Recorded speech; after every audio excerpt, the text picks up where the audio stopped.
नमस्कार दोस्तों, मेरा नाम है विमल सिंह बालाजी। स्टडी अड्डा में आपका स्वागत है। UP TET, C TET, super TET के लिए मॉडल पेपर हम आपको करा रहे हैं। तो 21 नंबर का मॉडल पेपर चल रहा था, जिसमें हमने हिंदी के प्रश्न से पहले देखे थे।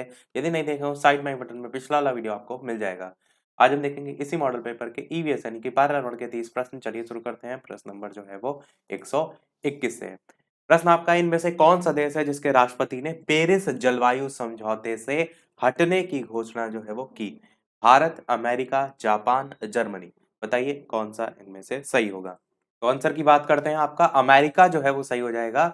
2015 में आपका पेरिस जलवायु समझौता हुआ था। उस समय जो अमेरिकी राष्ट्रपति थे, जिनका नाम था डोनाल्ड ट्रंप। तो डोनाल्ड ट्रंप जो है उस समय अमेरिकी राष्ट्रपति थे।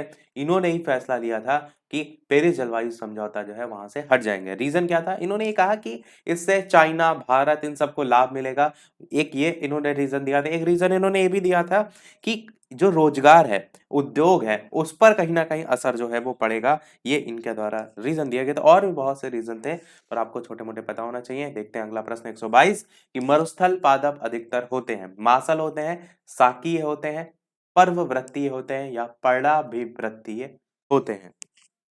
बताइए कौन सा इनमें से सही होगा। तो आपका आंसर इन चारों ऑप्शन में से मासल, साकीय, पर्वतीय, पर्णाभिवृत्ति में पहला वाला यहाँ पर मासल जो है वो सही होगा। प्रश्न में ध्यान दीजिए, क्या बात हो रही है? मरुस्थलीय पादप। मरुस्थल में जो भी पेड़ पौधे होते हैं, क्या होता है वहां पर सूर्य की जो रोशनी आप देखते हैं काफी ज्यादा, या गर्मी आप कह सकते हैं सीधे सीधे, टेम्परेचर ज्यादा होता है। तो यहाँ के पेड़ पौधों में ये विशेषता होती है कि वो जल संचय जो है वो कर सकें। इस चीज को बस आपको याद रखना है। तो जो मासल यहाँ पर बात की गई है, इनमें भी ये विशेषता जो है वो होती है। और ये जो पादप होते हैं, इनकी कोशिकाओं में पेंटोसन नामक एक रसायन होता है। उसकी अधिकता के कारण जल के जो अणु होते हैं, उनको परिबद्ध करने की आप कह सकते हैं इनमें क्षमता जो है वो बढ़ जाती है। 123 प्रश्न आपका है, इनमें से कौन सा कृषि कार्य पर्यावरणीय दृष्टि से जो है वो उपयुक्त है? कार्बनिक कृषि, स्थानांतरित कृषि, उच्च पैदावार वाली किस्मों का उत्पादन, कांच के घरों में उगने वाले पौधे। बताइए इनमें से कौन सा सही होगा। कौन सा कृषि कार्य पर्यावरणीय दृष्टि से उपयुक्त है?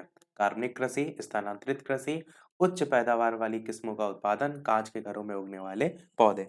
आंसर की बात करते हैं इन चार ऑप्शन में से, तो आपका ऑप्शन यहाँ पर बिल्कुल पहला वाला ही, यानी कि कार्बनिक कृषि जो है वो सही होगा। तो कौन सा कृषि कार्य पर्यावरणीय दृष्टि से उपयुक्त है? तो पर्यावरणीय दृष्टि से अगर देखेंगे तो जो कार्बनिक कृषि होती है। अच्छा, ऑप्शन में आपको जैविक कृषि भी देखने को मिल सकता है। होती क्या है कार्बनिक कृषि या जैविक जैविक कृषि? जिसमें आप देखते हैं जो हानिकारक उर्वरक होते हैं, जो कि मृदा को नुकसान तो कराते ही हैं, साथ में पहुंचाते हैं, साथ में जो पर्यावरण है, इन्वायरमेंट है, उसको भी जो है नुकसान पहुंचाते हैं। तो उनका कम से कम यूज किया जाता है, या ना ही यूज किया जाता है। जैसे कीटनाशक हो गया, उसका भी ना प्रयोग किया जाए। इसको हम इस तरीके से भी समझ सकते हैं, जैसे आपको जमीन में खाद यूज करनी है, तो खाद की जगह हम और कौन कौन से साधन यूज कर सकते हैं? तो कंपोस्ट खाद जो आती है गोबर वाली, उसको जैसे गोबर को सड़ने के लिए छोड़ दिया, उसके बाद वो धीरे धीरे खाद का रूप ले रहा है। फसल चक्र का यूज हमने कर लिया, हरी खाद का यूज कर लिया। एक खली आती है, आपने सुना होगा। तो उन सभी माध्यम से होती है, वो सब कार्बनिक कृषि में आती है।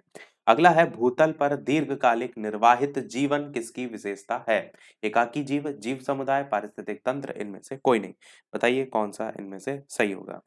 आंसर की बात करते हैं इन चार ऑप्शन में से, तो आपका ऑप्शन बिल्कुल यहाँ पर पारिस्थितिक तंत्रों की जो है वो सही हो जाएगा। भूतल जो है यानी भूमि है, उस पर दीर्घकालिक निर्वाहित जो जीवन है, वो विशेषता है पारिस्थितिक तंत्र की। 125 है आपका, सभी जीवधारियों के प्रति सम्मान की भावना रखने का उपदेश किसने दिया था? मार्टिन लूथर किंग ने, महात्मा बुद्ध ने, महात्मा गांधी ने, या फिर अल्बर्ट स्विट्जर ने। बताइए इनमें से कौन सा जो है वो सही होगा। आंसर की बात करते हैं इन चार ऑप्शन में से, तो आपका ऑप्शन जो है वो चौथा वाला यहाँ पर अल्बर्ट स्विट्जर जो है वो सही होगा, फोर्थ वाला ऑप्शन। अगला आपका देखते हैं, भारत में यूरो मानदंड यानी भारत मानक के रूप में किस वर्ष से जो है वो लागू है? 1 जून 1999, 1 अप्रैल सन 2000, 1 अप्रैल 2001, 1 जून 2002। बताइए कौन सा सही होगा। तो बताइए इनमें से कौन सा सही होगा। 1999, 2000, 2001, 2002। आंसर की बात करते हैं, 1 जून 1999 आपका पहला वाला ऑप्शन यहाँ पर सही होगा। 127 प्रश्न है, पारिस्थितिक तंत्र में होता है ऊर्जा और खनिज दोनों को लाभ होता है, या फिर ऊर्जा की हानि होती परंतु खनिजों को लाभ होता है? ऊर्जा की हानि तो नहीं होती, ये ऑप्शन कट जाएगा। ऊर्जा का लाभ परंतु खनिजों की हानि नहीं होती है। नहीं, इसकी हानि आपकी हो सकती है, ये वाला हटा दीजिए, ये हो सकता है। ऊर्जा और खनिज दोनों की हानि नहीं हो सकती, ऊर्जा और खनिज दोनों को लाभ नहीं। आंसर की बात करते हैं, थर्ड वाला आपका ज़्यादा बेहतर है कि ऊर्जा का तो लाभ होता है परंतु खनिजों की हानि, तो ये आपका थर्ड वाला ऑप्शन यहाँ पर सही होगा। 128 देखते हैं प्रश्न आपका। खाद्य श्रृंखला की प्रत्येक कड़ी क्या कहलाती है? उत्पादन स्तर, खाद्य स्तर, पोषण स्तर या अवशोषण स्तर? कौन सा इनमें से सही होगा? आंसर की बात करते हैं तो पोषण स्तर जो है वो कहलाती है, थर्ड वाला आपका ऑप्शन सही होगा। अगला है मृदा में उपस्थित जो अपक्षयित होते कार्बनिक पदार्थ हैं उनको जो है वो किस नाम से जाना जाता है? ह्यूमस कहते हैं या फिर ह्यूमिक सम्मिश्र कहते हैं, डफ कहते हैं, करकट कहते हैं। मृदा में उपस्थित जो अपक्षयित होते कार्बनिक पदार्थ हैं, उनको जो है आपसे पूछा गया है किस नाम से जाना जाता है? आंसर की बात करते हैं तो आपका ऑप्शन यहाँ पर ह्यूमस जो है वो सही होगा। मृदा में उपस्थित अपक्षयित होते कार्बनिक पदार्थ को ह्यूमस कहते हैं। अगला आपका है 130 प्रश्न, इनमें से भौतिक पर्यावरण का कौन सा तत्व नहीं है आपसे पूछा गया है? भूमि के रूप, मिट्टियां, खनिज, बस्तियां, कौन सा सही होगा?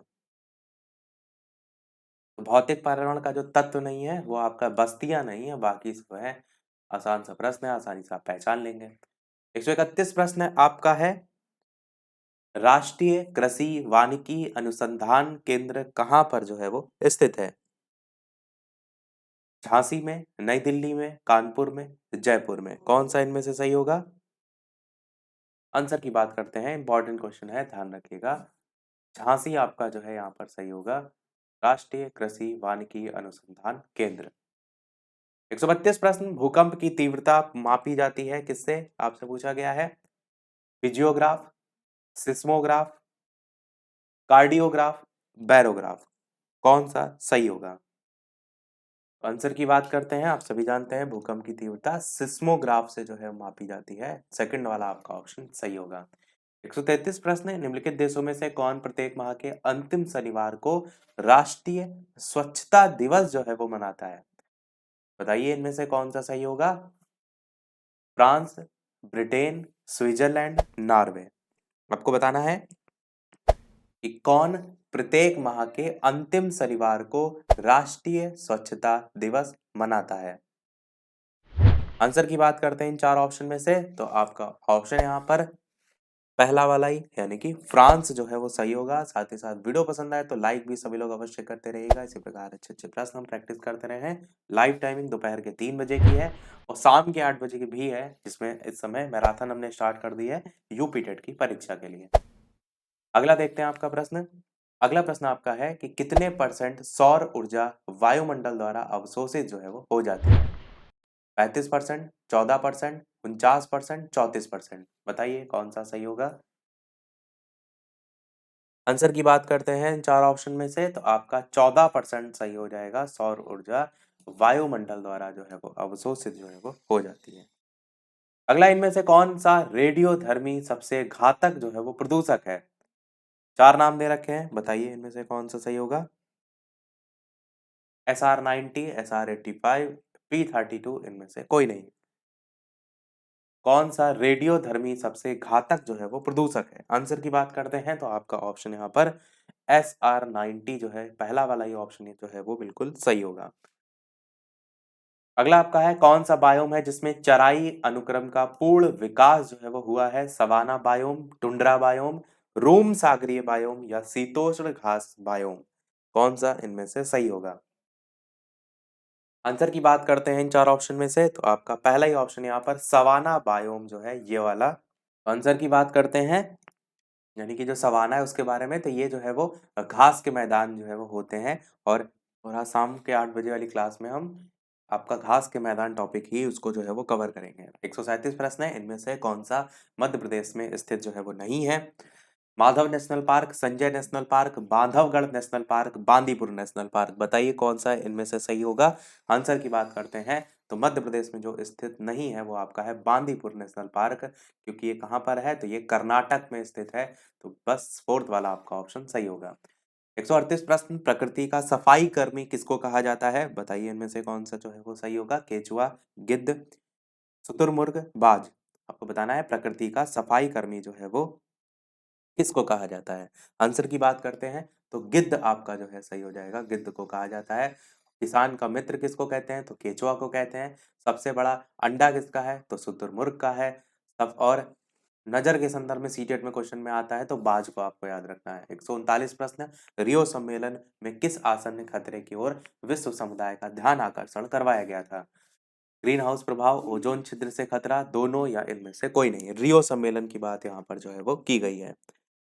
आंसर की बात करते हैं इन चार ऑप्शन में से तो आपका ऑप्शन यहाँ पर ग्रीन हाउस प्रभाव भी और ओजोन छिद्र से खतरा भी, तो ए और बी दोनों ही आपका यहाँ पर जो है वो सही होगा। अगला इनमें से कौन सा वर्ल्ड हेरिटेज साइट यानी कि विश्व धरोहर स्थान है आपको बताना है। नंदा देवी बायोस्फीयर रिजर्व, राजाजी राष्ट्रीय उद्यान, कॉर्बेट पार्क में से कोई नहीं। बताइए कौन सा इनमें से सही होगा। तो बताइए, अच्छा प्रश्न है। वर्ल्ड हेरिटेज साइट जो है इसमें कौन सा जो है वो है। नंदा देवी, राजा जी, कॉर्बेट या इनमें से कोई नहीं। आंसर की बात करते हैं तो नंदा देवी बायोस्फीयर रिजर्व आपका सही होगा। ये भी आपको पता होना चाहिए कि 1982 में इसे राष्ट्रीय उद्यान घोषित कर दिया गया था और 1988 में विश्व संगठन यूनेस्को के द्वारा इसे विश्व धरोहर स्थल में जो है वो शामिल भी कर दिया गया था। 1988 में शामिल किया गया था। और है कहाँ पर तो आपका उत्तराखंड में है। 141 प्रश्न, इनमें से किन्हें वाहित मल उपचार के काम में लाया जाता है। नीले हरित शैवाल, कवक, समस्त पौधे, एक कोशिकीय हरित शैवाल, कौन सा सही होगा। आंसर की बात करते हैं इन चारों ऑप्शन में से तो वाहित मल उपचार के काम में लाया जाता है एक कोशिकीय हरित शैवाल जो है, इनको फोर्थ वाला सही हो जाएगा। 142 प्रश्न, जैव भार का उल्टा पिरामिड किस पारिस्थितिक तंत्र की विशेषता है आपको बताना है। वर्षावन की है, महासागर की है, मरुस्थल की है, डेल्टा की है। तो बताइए कौन सा सही होगा। जैव भार का उल्टा पिरामिड किस पारिस्थितिक तंत्र की विशेषता है। आंसर की बात करते हैं तो इन चारों में से आपका महासागर आपका सेकंड वाला सही होगा। अगला देखते हैं आपका प्रश्न, ग्रीन हाउस गैसों में सर्वाधिक जीवन काल किसका होता है। Carbon dioxide, nitrous oxide, methane या सीएफसी है। सीएफसी का मतलब क्लोरोफ्लोरोकार्बन। किस के संदर्भ में आपसे पूछा गया है, ग्रीन हाउस गैसों के संदर्भ में इसमें सर्वाधिक जीवन काल किसका होता है। आंसर की बात करते हैं तो आपका नाइट्रस ऑक्साइड यहाँ पर जो है वो सही होगा, सेकंड वाला आपका ऑप्शन। अच्छा प्रश्न है, थोड़ा डिफरेंट प्रश्न है, याद रखिएगा। 144 प्रश्न, भारतीय समुद्र तटीय जल के प्रदूषण का प्रमुख कारण क्या होता है। तेल का फैल जाना, नगर पालिका द्वारा कूड़ा विसर्जन, औद्योगिक बहिस्राव या एरोसॉल, कौन सा सही होगा। तो सबसे ज्यादा जो रीजन होता है वो औद्योगिक बहिस्राव होता है। उद्योगों से जो निकला कूड़ा कचरा होता है वो सीधे समुद्र में जो है वो छोड़ दिया जाता है, तो वो उसके प्रदूषण का कारण बनता है। 145 प्रश्न, ग्लोबल 500 पुरस्कार प्रदान किया जाता है पर्यावरण प्रतिरक्षा के लिए, मादक पदार्थ जो है उनके विरुद्ध अभियान में, आतंकवाद के विरुद्ध अभियान में, जनसंख्या नियंत्रण के लिए, कौन सा इनमें से सही होगा। आंसर की बात करते हैं तो आपका पहला ही ऑप्शन यहाँ पर पर्यावरण प्रतिरक्षा जो है वो सही होगा। ग्लोबल 500 पुरस्कार दिया जाता है पर्यावरण प्रतिरक्षा हेतु। अगला देखते हैं आपका प्रश्न 146, निम्नलिखित जो वृक्ष है उनमें से कौन सा वृक्ष पर्यावरणीय संकट जो है वो माना जाता है। यूकेलिप्टिस, जलकुंभी, बबूल, बुल नहीं होगा, बड़े की मात्रा होगी, या केर। ये यहाँ से क्वेश्चन आया भी था आपका जो यूपी टेट का परीक्षा अभी नहीं से पहले वाली हुई थी उसमें आ चुका है। तो बताइए कौन सा सही होगा। आंसर की बात करते हैं तो यूकेलिप्टिस आपका सही हो जाएगा। अगला देखते हैं 147 प्रश्न, और जो ऊपर हमने क्वेश्चन देखा इसी को ही पारिस्थितिकी आतंकवादी के नाम से भी जानते हैं, यूकेलिप्टिस को। निम्नलिखित रोगों में से कौन सा एक जल में आर्सेनिक की बहुलता के कारण होता है। अल्जाइमर रोग, पार्किंसंस रोग, त्वचा कैंसर या मंदाग्नि, बताइए कौन सा सही होगा। आंसर की बात करते हैं तो आर्सेनिक की बहुलता के कारण त्वचा कैंसर आपका थर्ड वाला आपका ऑप्शन यहाँ पर सही होगा। जल में ये सभी रोग जो है आपके होते हैं। तो 48 प्रश्न, लिविंग प्लेनेट सूचकांक क्या है। विश्व के संकटग्रस्त प्राणी और रक्षकों की जो स्थिति है उसका सूचक, परम दुर्लभ पौध प्रजातियों का सूचक, जैव विविधता की स्थिति का सूचक या इनमें से कोई नहीं। आंसर की बात करते हैं तो आपका जैव विविधता की स्थिति का सूचक है आपका लिविंग प्लेनेट। ये अपनी रिपोर्ट जारी करता है जैव विविधता की जो स्थिति है उसके संदर्भ में। सेकंड लास्ट प्रश्न है कि कौन सा युग्म यहाँ पर सही जो है वो सुमेलित है। वन्य जीव विहार, सरिस्का, केवलादेव उद्यान, जैसलमेर, मरु राष्ट्रीय उद्यान, भरतपुर टाइगर रिजर्व, जयसमंद, बताइए कौन सा इनमें से सही होगा। तो सही पूछा गया है। आंसर की बात करते हैं तो आपका तो पहला वाला यहाँ पर जो वन्य जीव विहार लिखा है सरिस्का में, ये वाला सही है। बाकी यहाँ पर गलत है। केवलादेव आपका पूछा जाता है तो ये भरतपुर में है, इसको जरूर ध्यान रखिएगा। केवलादेव जो राष्ट्रीय उद्यान है, इसके संदर्भ में ये भी क्वेश्चन आता है कि इसका पहले नाम क्या था, तो भरतपुर पक्षी विहार के नाम से पहले इसे जो है वो जाना जाता था। देखते हैं हमारा अगला और इस वीडियो का लास्ट प्रश्न के बाद एक प्रश्न हम आपसे भी पूछेंगे, जैसे कि सभी वीडियो में हम आपसे एक ना एक प्रश्न पूछते हैं। तो प्रश्न आपका है, चिपको आंदोलन के सूत्रधार कौन थे? Sundarlal Bahuguna, Hemvati Nandan Bahuguna, Mahatma Gandhi, mother Teresa. बताइए कौन सा सही होगा। इसके अलावा चैनल पर नए हो तो सब्सक्राइब करके अवश्य जुड़ जाइएगा। वीडियो पसंद आया हो तो लाइक अवश्य कीजिएगा, ताकि आपकी इंगेजमेंट भी हमको दिखते रहे। और साथ ही साथ टेलीग्राम चैनल से ना जुड़े हो तो लिंक आपको डिस्क्रिप्शन में मिल जाएगी। बालाजी स्टडी अड्डा सर्च करके भी जुड़ सकते हैं। आंसर की बात करते हैं तो चिपको आंदोलन के सूत्रधार थे आपके पहले ही ऑप्शन, यानी कि सुंदरलाल बहुगुणा। तो बस पहला वाला आपका ऑप्शन यहाँ पर सही हो जाएगा। अब एक प्रश्न आपके लिए भी, जैसे कि सभी वीडियो में हम आपसे एक नए के प्रश्न पूछते हैं, तो इस वीडियो का आपके लिए प्रश्न है जिसका आंसर वीडियो के मेन कमेंट में आपको बताना है। इनमें से किसने बच्चों की अंतः क्रियाओं को उनके विकास का मूल आधार जो है वो माना है? लॉरेंस कोहलबर्ग, लेव वाइगोस्की, जीन पियाजे, स्किनर। चार ऑप्शन है, इनमें से कौन सा सही होगा? अपना आंसर वीडियो के मेन कमेंट में टाइप करके बताइएगा। लाइव टाइमिंग दोपहर के 3 बजे, शाम के 8 बजे की है, तो लाइव आकर भी वीडियो आप देख सकते हैं, प्रश्नों की प्रैक्टिस कर सकते हैं। तो आज के में इतना ही रखते हैं। मिलते हैं अगले वीडियो में कुछ नए प्रश्नों के साथ, नए टॉपिक के साथ। तब तक के लिए नमस्कार, जय हिंद।